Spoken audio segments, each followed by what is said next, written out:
டே 17 ரொம்பவே ஒரு கஷ்டமான ஒரு மூமெண்ட். 1 வீக்காக வீடியோ எதுவுமே அப்லோட் பண்ணலை. ஆக்சுவலி இந்த இன்சிடென்ட் சொல்ல வேணாம்னு நினச்சோம். ஆனால் நீங்களும் ஒரு பேர்ட் சொல்லிட்டிங்கன்னா ரொம்பவே கேர்ஃபுல்லாக பார்த்துக்கோங்கன்னு ஒரு அவேர்னஸ்க்காண்டி ஒரு வீடியோ தான் இது. நம்மளோட வீட்டுக்கு டோரா அண்ட் புஜ்ஜி வந்து 3 மந்த்து கிட்ட ஆச்சு. ஃபஸ்ட் டே ஜாரா வந்துட்டா. 1 வீக் அப்புறம் தான் நம்மளோட டோரா புஜ்ஜியும் வாங்கினோம். ரொம்ப சின்ன சிக்கலே வாங்கியாச்சு. ஆனாலுமே ரொம்பவே கேர்ஃபுல்லாக தான் பார்த்துக்கிட்டோம். நல்ல ஃபெதர்ஸ்லாம் வந்து ரொம்பவே பாசமாகிட்டாங்க, ரொம்பவும் அட்டாச் ஆகிட்டாங்க. ஜாரா ரொம்பவே சூப்பராக பார்த்துக்கிட்டா 2 பேர்த்தையும். ஏதோ அவளோட சிக் மாதிரி தான் பார்த்துக்கிட்டா. எப்போ பசி எடுத்தாலும் ஜாரா தான் கத்தி கத்தி கூப்பிடுவா. ஃபஸ்ட்லேருந்து வீடியோ பார்த்துட்டு இருந்தீங்கன்னா உங்களுக்கு தெரிஞ்சிருக்கும், நம்மளோட டோரா புஜ்ஜி நல்லாவே பெருசாகிட்டாங்க.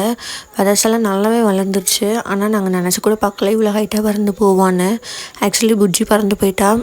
அதனாலே நாங்களும் பயந்துட்டு நம்மளோட டோராக்கும் ஜாராக்கும் ஃபெதர்ஸ் எல்லாம் ட்ரிம் பண்ணி விட்டோம். ஆக்சுவலி டோராவும் பறக்க மாட்டான்னு நினச்சோம். ஆனால் அன்ஃபார்ச்சுனேட்லி அவளுமே பறந்து போயிட்டா.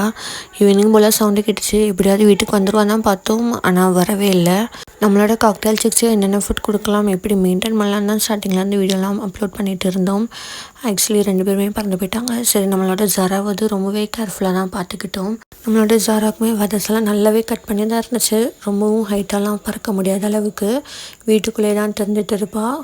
ஆக்சுவலி ஒரு ரீசெண்ட் டேஸாக ஒரு 10 டேஸாக நைட் தூங்கும் போதும் ஜாரா நம்ம கூட தான் தூங்கிட்டு இருந்தால். கேஜுக்குள்ளேயே போகவே இல்லை. கேஜுக்குள்ளே விட்டாலுமே வெளியே வந்துடுவா.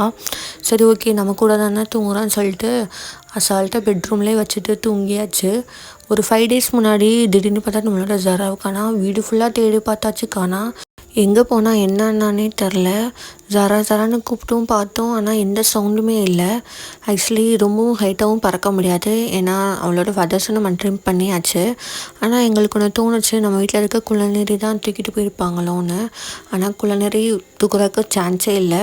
எவ்வளோ தான் 2 பேருமே சண்டை போட்டாலுமே நம்மளோட குள்ளநெறி நம்மளோட ஜாரா தூக்குறதுக்கு சான்ஸே இல்லை. ஏன்னா எவ்வளோ கிட்ட வந்தாலுமே நம்மளோட ஜாரா கொத்தி விரட்டி விட்ருவான். அதனால் நம்ம வீட்டில் இருக்க குள்ளநெறி தூக்குறதுக்கும் சான்ஸ் இல்லை. ஆக்சுவலி எங்களுக்கு தோணுச்சு, ஒருவேளை வேறு எதுவுமே கேட்டு வந்து தூக்கிட்டு போயிருக்குமோ என்னமோன்னு. கண்ணாடி மேலே தான் நம்மளோட ஜாரா எப்போவுமே நிற்பா. ஆனால் நம்மளோட குள்ளநெறி கண்ணாடியை பார்த்து ஒரு மாதிரி ரொம்பவே மியான்னு கத்திக்கிட்டே இருந்தா. ஆக்சுவலி எங்களுக்கு தோணுச்சு, ஒருவேளை ஜாராவை தான் தேடுறா போலன்னு சொல்லிட்டு. ஆனால் என்னன்னு தெரியல, ஒரு மாதிரி வித்தியாசமாக கத்திக்கிட்டே இருந்தா. ஜாராவை தூக்கியிருந்தாலும் இப்படிலாம் கத்த மாட்டா. ஜாரா எங்கே இருந்தாலும் அங்கெல்லாம் போய் கத்திக்கிட்டே இருந்தா. ஆக்சுவலி நம்மளோட குள்ளநெறிக்கு தெரிஞ்சிருக்கு ஜாராக்கு ஏதோ ஆயிருக்குன்னு. என்றைக்கும் இல்லாமல் ஜாரா காணப்போன அன்றைக்கி ரொம்பவே பயங்கரமாக சவுண்டு போட்டு கத்திட்டு இருந்தா. ஆக்சுவலி ஈவினிங் போல் ரொம்பவே ஷாக்கிங்கான ஒரு மூமெண்ட். அது என்னன்னு தெரிஞ்சுக்கிற நெக்ஸ்ட் வ்ளாக் பாருங்கள்.